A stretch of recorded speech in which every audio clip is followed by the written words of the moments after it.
Coucou, il est 6h50 et je vais à l'aéroport pour la Chine.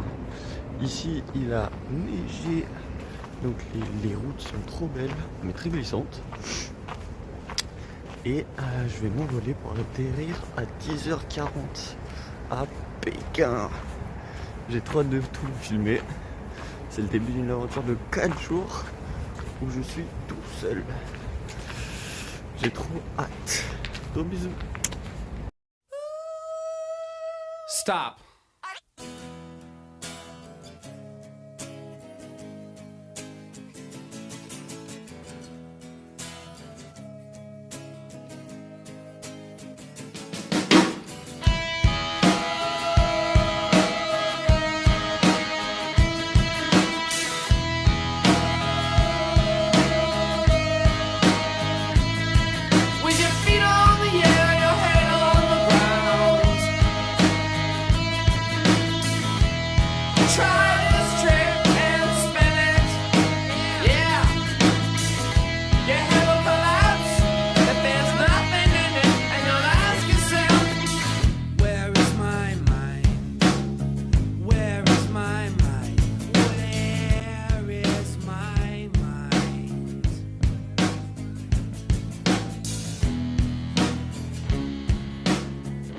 Arrivé en Chine, je suis juste devant mon hôtel, là je me suis installé et je vais aller manger à côté du premier musée que je vais faire, le temple des lamas. Et du coup, c'est très mignon ici, c'est ce qu'ils appellent les hutongs, c'est des petites maisons comme ça et c'est des grands quartiers remplis de petites maisons. Et c'est pas du tout la même ambiance que Séoul ou Tokyo. Là on est vraiment sur des petits quartiers mignons. Ça fait un peu banlieue quoi. Et pourtant c'est très bien placé. C'est vraiment juste à côté de la cité interdite, de un peu tous les points centraux de Pékin. Donc c'est assez surprenant et franchement je suis assez fan. Les gens sont plutôt normaux et moins différents presque que les Coréens. Après il y a quand même une façon de me dévisager qui est assez insistante. Mais bon, c'est les boucles ça. Mais voilà, bien arrivé et heureux. Donc je me suis arrêté à ce resto là, je sais pas si c'est une bonne décision. C'est de la viande un peu dans laquelle j'ai pas trop confiance, mais ça a l'air bon comme ça en vrai. Je sais pas, on verra ce soir.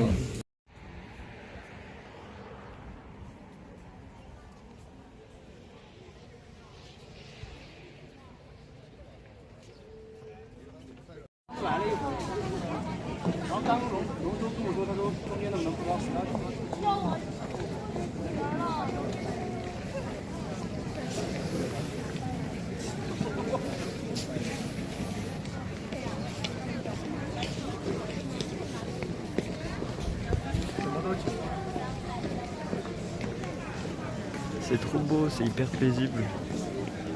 Donc c'est un temple c'est le bouddhisme tibétain. Et c'est vraiment très sympa. En plus il y a un début de coucher de soleil là. C'est trop cool.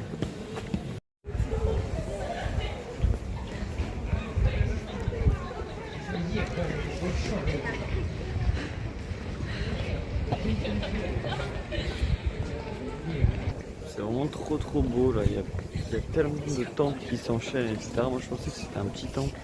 En fait c'est en longueur et t'enchaînes les temples en passant par les portes et en ressortant de l'autre côté. Et du coup c'est vraiment impressionnant parce qu'à chaque fois il y a des gens qui prient, comme ça, ils se mettent devant l'encens, ils se mettent face au temple quoi. Et après on rentre dedans et on passe au temple suivant. Et donc on enchaîne temple sur temple, là il est encore plus grand que tous les autres. Pas trop remarqué parce qu'au début c'était plus subtil Mais là, en fait, à chaque porte que tu franchis et nouveau palais dans lequel tu rentres, à chaque fois le Bouddha grandit. Et là, il faut se dire que le Bouddha, il est immense. J'ai rarement vu un aussi grand Bouddha, mais alors dans un temple, jamais.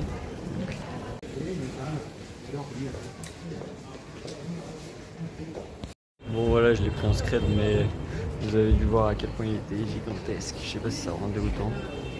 Et voilà, fin du temple. C'est vraiment super beau. Donc tout ça, c'est sur un petit endroit en fait. Et donc, très bonne surprise. On continue la petite journée.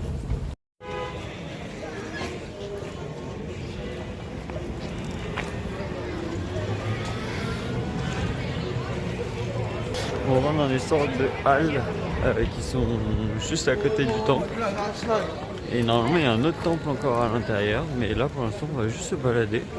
En fait il n'y a pratiquement pas de touristes, hein. Moi on me dévisage beaucoup parce que j'ai croisé deux vieux de 50 ans, mais sinon deux personnes de 50 ans, mais sinon il n'y a personne. Et enfin si, il y a beaucoup de Chinois en fait. Grosse surprise. Mais du coup c'est très cool et franchement ils me paraissent beaucoup plus similaires à nous que... ça se trouve j'ai dit l'inverse dans la dernière vidéo, mais ils me paraissent grave normaux. Genre ils sont en groupe, ils rigolent, ils se prennent pas trop la tête. On enchaîne avec le temple de Confucius et ça a l'air très mignon. Parti pour la balade.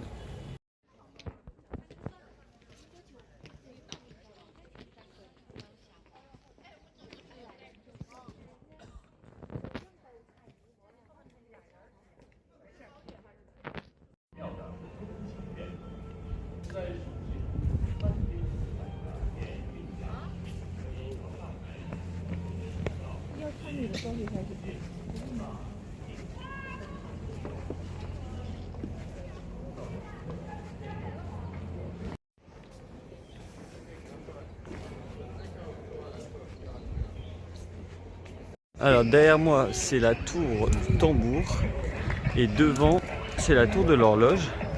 Et donc ici c'est une place où il y a des enfants, des familles, etc. Et surtout des gens qui jouent avec ce petit objet. Et le but c'est de jouer avec les pieds et de se faire des passes. Et alors il y a des Européens qui jouent mais qui sont bien nazes. Mais les Chinois ils se débrouillent hyper bien. C'est que des petits vieux en plus.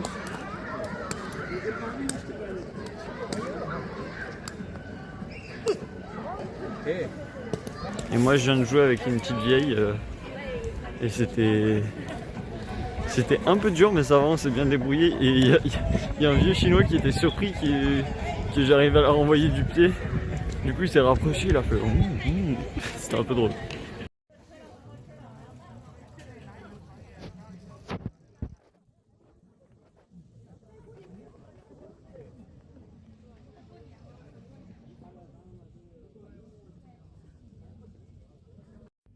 Moi je suis rentré à 17h30 là pour le coucher de soleil.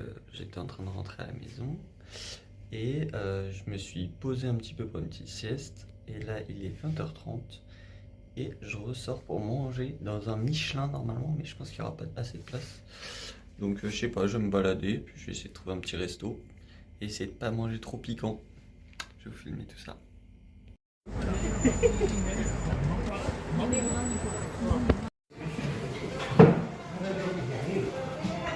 Bon, moi le vlog touche à sa fin. Je suis bien rentré du resto qui était délicieux. C'était un peu des nouilles avec un bouillon d'aubergine fondante. C'était un régal, vraiment. C'est un des meilleurs plats que j'ai pris depuis mon arrivée en Asie, globalement. Et en plus, il y avait un, un personnel, mais vraiment aux petits soins.